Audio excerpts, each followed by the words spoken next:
tena wiki zijazo.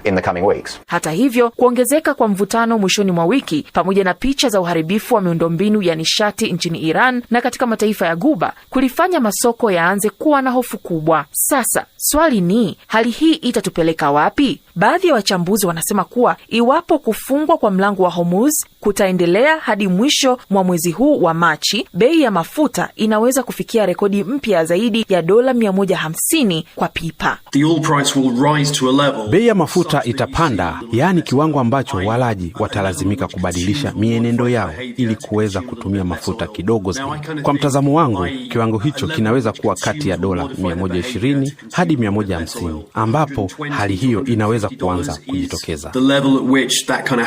Wakati huo huo, mjumbe maalum wa serikali ya China wa masuala ya Mashariki ya Kati, Zhao Jun, ameitembelea Saudi Arabia kama sehemu ya juhudi za upatanishi katika vita kati ya Marekani na Israel dhidi ya Iran. Katika mkutano wake na Prince Faisal, Zai ameeleza wasiwasi mkubwa kuhusu mvutano uliopo kwa sasa katika eneo hilo, akisema mamlaka, usalama na mipaka ya mataifa ya Ghuba vinapaswa kuheshimiwa na kwamba mashambulizi yoyote dhidi ya raia wasio na hatia au shabaha zisizo za kijeshi zinapaswa kulaaniwa. Elizabeth Kazibure, BBC, Dira ya Dunia.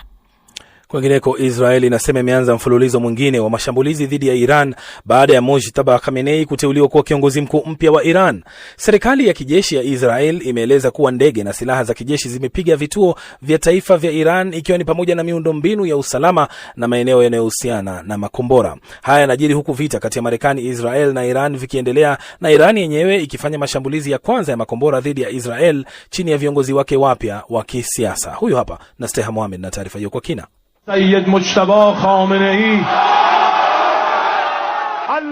Ni muda mfupi baada ya baraza la wataalamu wa Iran kumteua mtoto wa kiongozi aliyeuawa Ayatollah Mujtaba Khamenei siku ya Jumapili kuwa kiongozi mkuu wa nchi. Hatua hii ikienda kinyume na kupuuza vitisho kutoka Marekani na Israel vya kumlenga kiongozi ambaye atakayemrithi Ayatollah Ali Khamenei, siku 9 baada ya mashambulizi ya Marekani na Israel kumuua Ayatollah Ali Khamenei na kulitumbukiza eneo la Mashariki ya Kati katika vita. Serikali ya kidini ya Iran kupitia baraza la wataalamu walikutana na kumchagua kiongozi wao mpya. Mujtaba Khamenei ana umri wa miaka 56. Kulingana na taarifa kutoka baraza hilo, ilisema kwamba Mujtaba Khamenei ameteuliwa na kutangazwa kuwa kiongozi wa 3 wa mfumo mtakatifu wa Jamhuri ya Kiislamu